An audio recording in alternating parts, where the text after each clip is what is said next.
தமிழ்நாட்டிலே நமது தேசிய ஜனநாயக கூட்டணியின் தலைமையேற்றிருக்கின்ற பச்சை தமிழர் அருமை அண்ணன் இபிஎஸ் அவர்களும் பிரதமர் மோடி அவர்களுக்கும் தமிழ்நாட்டுக்கும் உள்ள உறவு என்பது தொப்புள் கொடி உறவு என்பதை இந்த நேரத்திலே நான் தெரியப்படுத்திக் கொள்கின்றேன்.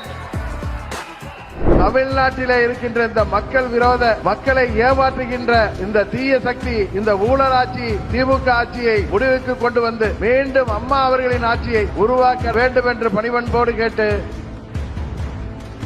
தமிழ்நாட்டிலே நமது தேசிய ஜனநாயக கூட்டணியின் தலைமையேற்றிருக்கின்ற பச்சை தமிழர் அருமை அண்ணன் இபிஎஸ் அவர்களும் பிரதமர் மோடி அவர்களுக்கும் தமிழ்நாட்டுக்கும் உள்ள உறவு என்பது தொப்புள் கொடி உறவு என்பதை இந்த நேரத்திலே நான் தெரியப்படுத்திக் கொள்கின்றேன்.